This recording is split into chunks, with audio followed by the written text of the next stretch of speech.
Bienvenue dans ce nouvel épisode du podcast Du silence à la présence.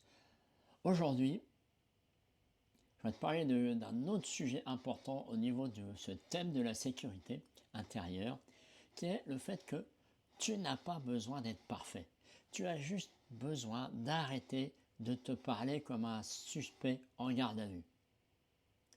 Et donc, dans ce podcast, justement, je vais te partager 5 pensées, phrases, guides qui vont pouvoir t'aider à tenir ta place quand tu parles, à rester là et à ne plus fuir, même si tu es un peu flippé et que ça tremble encore dans ton corps. Alors bonjour à toi, je m'appelle Patrice Renez et aujourd'hui j'accompagne des personnes sensibles, introverties, timides, qui se taisent en réunion, en groupe, à se libérer de ce qui les bloque, les peurs, les croyances, les pressions, le stress, pour parler avec une posture stable grâce à la résonance émotionnelle. Alors aujourd'hui, dans ce sujet, justement, je voudrais te parler de ce qui se passe, encore une fois, lorsque tu es amené à prendre la parole, surtout en réunion. Parce que euh, la différence, je dirais, aujourd'hui, entre une prise de parole dans un groupe d'amis, où il n'y a pas vraiment d'enjeu euh, un peu de profession, d'expertise, bah, tu es stressé, je ne le dis pas, tu as du mal à parler, tu as du mal à prendre ta place, mais il y a un degré inférieur. Enfin, dans mon expérience, c'est ce que je trouve et ce que j'ai trouvé par rapport à ça. Et ce qui se passe, c'est que lorsque tu es justement dans une réunion professionnelle, alors professionnelle, hein, ça peut être des réunions dans une AG, hein, si tu tiens un bureau de syndic immobilier, où là il y a des expertises, il y a à gérer la participation. Si tu es dans une association, là il y a des petits enjeux encore aussi, c'est pas comme une soirée entre potes, d'accord, où tu peux avoir du mal, mais que tu peux y arriver quand même. Là, dans une réunion, ce qui se passe, c'est que tu joues ton image. Si je me fie à mon expérience et les personnes que j'accompagne, c'est que ton image de professionnel se joue. Son image par rapport au statut que tu as de professionnel, de consultant, d'expert, de président d'un bureau, d'une association. Et tu es là et il y a une pression qui est inconsciente, mais qui est là. Et ce qui se passe, c'est que avant même que tu parles, avant même la réunion, parfois plusieurs jours avant, tu peux sentir une montée. Tu peux sentir une montée parce que ton cerveau, il est là et il te joue des tours. Il commence à te mettre la pression par rapport à un regard des autres que tu anticipes, à ce que vont pouvoir répondre les gens. Est-ce qu'ils vont être d'accord avec toi? Est-ce qu'ils vont te contredire? Est-ce qu'il va falloir que tu justifies des choses? Et du coup, se joue aussi la problématique de la reconnaissance. Et donc, tout ça fait que tu sens cette pression monter, ton corps qui peut se raidir, le cœur qui s'accélère, la transpiration, les mains moites.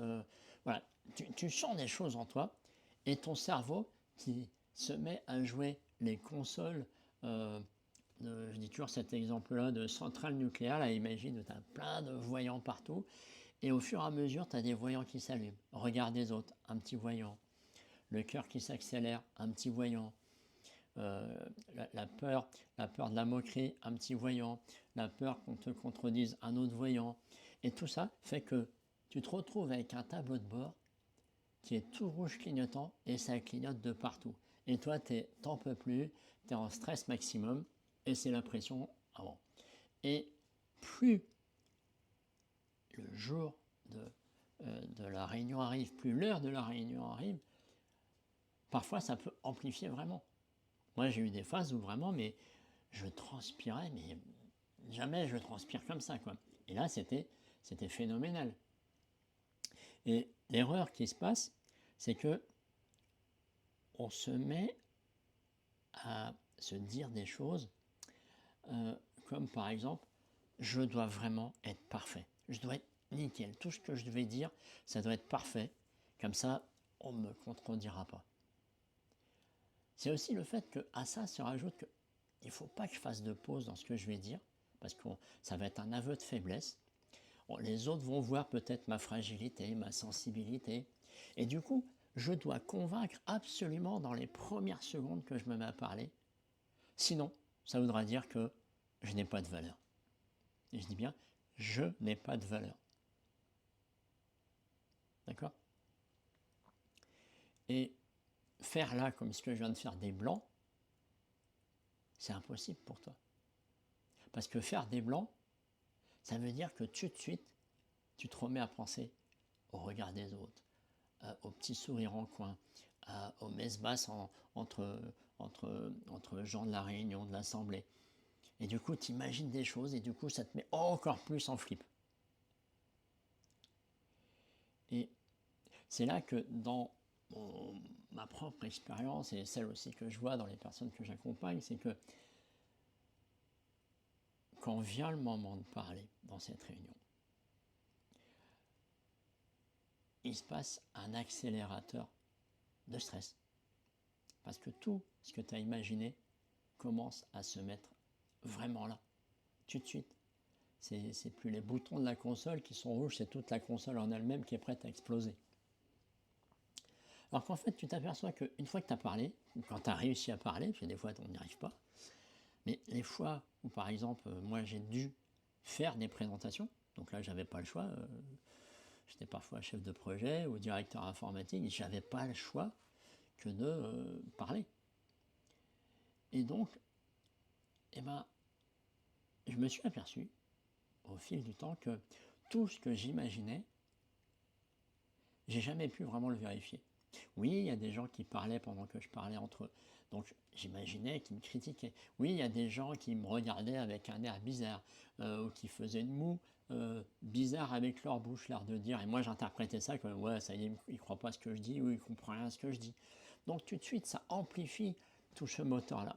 Et il faut comprendre que ton moteur de stress, là, lui, il vient, je dirais pas à 100%, mais à 98%, il vient de quelque chose, d'une situation que tu as vécue dans le passé.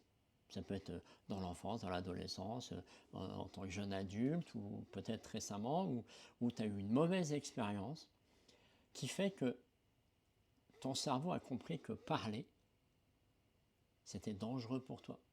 Parce que il allait se reproduire ce que tu as vécu.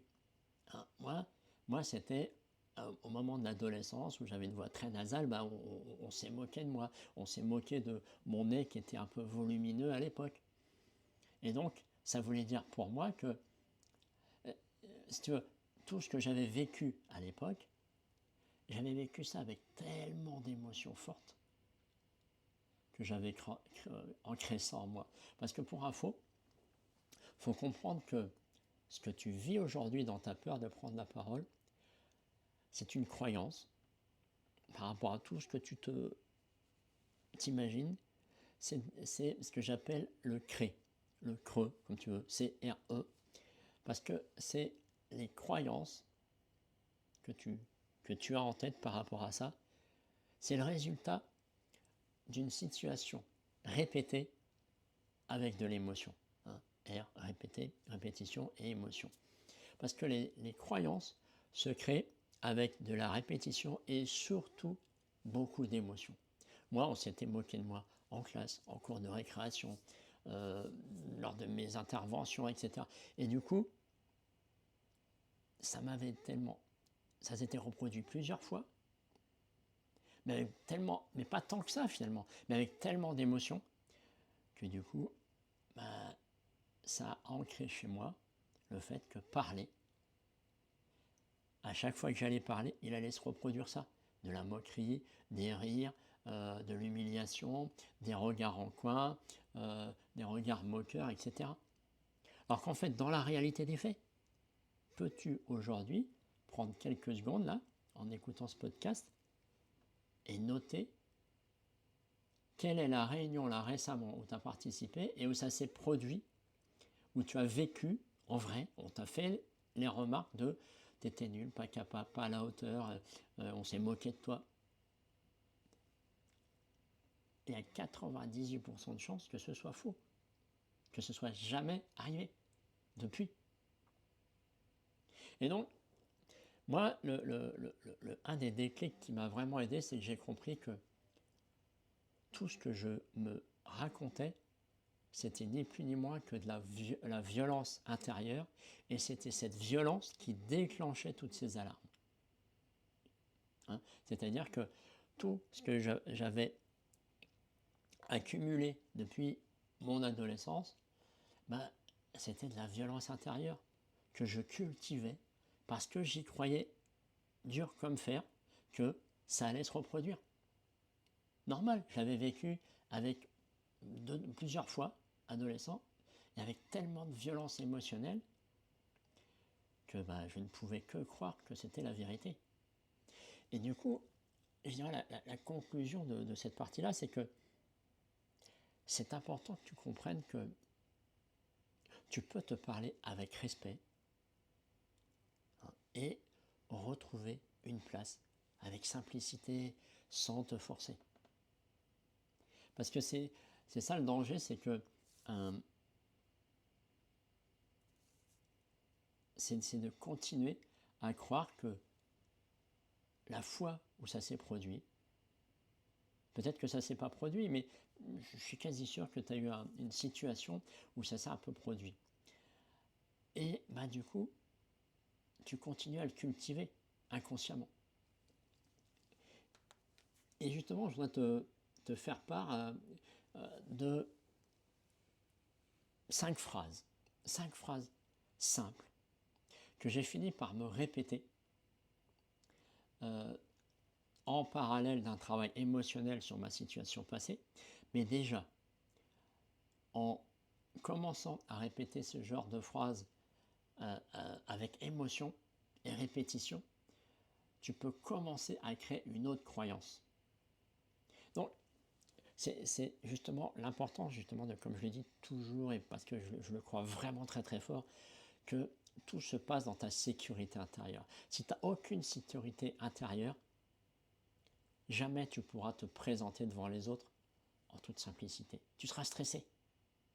Ça ne veut pas dire que tu n'auras jamais de stress. Les meilleurs acteurs ont du trac. Pourtant, ils font des super prestations. Mais le tout, c'est de dépasser ce trac. Quand c'est que du trac, parce que tu vas rentrer en scène, tu fais 1, 2, 3, go, j'y vais, et puis voilà, puis le trac est passé. Mais quand tu as cette croyance à casser, travaillons sur ces phrases. Donc la première que je voudrais te partager, c'est pour travailler ta sécurité intérieure, c'est de te dire, là, je suis en alerte, pas en danger. Je te le répète, c'est là, je suis en alerte, pas en danger. Je t'en donne une autre, je t'en donnais 5, comme ça tu peux y réfléchir et peut-être te créer la tienne. C'est, tu peux te dire, je n'ai pas besoin d'être brillant, juste utile avec mon partage. Je n'ai pas besoin d'être brillant, juste utile. Ou encore, en fonction de ton niveau d'anxiété, de stress par rapport à cette situation-là, tu peux aussi te dire, je peux juste dire une phrase simple. Je peux dire une phrase simple. D'accord ? Après, si tu as cette peur un peu d'aller dans l'échec par rapport à ce que tu vas dire, au fait que tu vas vivre ça comme un échec, tu peux te dire que trembler n'est pas un échec, c'est un signal. Trembler n'est pas un échec, c'est un signal. La question que je voudrais te poser aujourd'hui, c'est finalement, quel est le plus petit pas vrai que tu peux faire maintenant en utilisant une de ces 4 phrases, ces 4 phrases et pas 5, et la cinquième c'est la question. Voilà, quel est le plus petit pas vrai que tu peux faire maintenant pour descendre ta pression? Parce que faut comprendre que tu n'as, en fait, il n'y a aucune raison de se mettre la pression. Enfin, je parle concrètement, hein, réellement. Parce que l'objectif de parler, c'est simplement de donner un avis, de partager ton expertise, d'ajouter des informations, peut-être de faire rire les autres, de rassurer. Donc, je pense pour moi maintenant que il n'y a rien, il y a rien de mal, il n'y a rien de... C'est juste que toi, tu interprètes des choses qui font qu'aujourd'hui, tu as vraiment du mal à te sécuriser de l'intérieur. Et je dirais, aujourd'hui, je rajouterais même, tiens, une cinquième, une cinquième phrase, que la cinquième était une question, une que j'ai beaucoup utilisée et que je partage beaucoup aussi souvent avec mes clients, c'est simplement de te dire, là, ici et maintenant, je suis en sécurité. Là, ici et maintenant, je suis en sécurité. Et toujours aussi, hein, je le rajoute là, pense à bien respirer. Je l'ai dit dans l'épisode d'avant, mais pense aussi à jouer à la respiration, à revenir à une respiration dans ton ventre. Et tu vas voir que le simple fait de faire ça, il va se passer des choses. Et justement, moi, ce que je te propose, c'est de choisir une de ces phrases pour ta prochaine prise de parole et de te dire ça. Ces phrases-là, ce n'est pas des phrases forcément que tu vas dire aux autres. Et observe ce que ça change dans ton état. Même si c'est quelques pourcentages. Prends le temps d'observer, parce que c'est important d'observer les petits progrès que tu peux faire. Même si c'est 1, 2, 3%, surtout si c'est la première fois. Ok? Et pour terminer, je t'invite à, si tu veux vraiment aller plus loin pour te trouver avec une parole beaucoup plus facile, beaucoup plus aisée et décomplexée, je te propose de découvrir la communauté Traversée. C'est un cocon d'entraînement pour calmer les alertes dans ton corps et retrouver une voix stable, même quand c'est flippant, même quand tu trembles à l'intérieur. Je te mets le lien Traversée en description de ce podcast, de cette vidéo, et je te dis à bientôt pour le prochain épisode. Salut.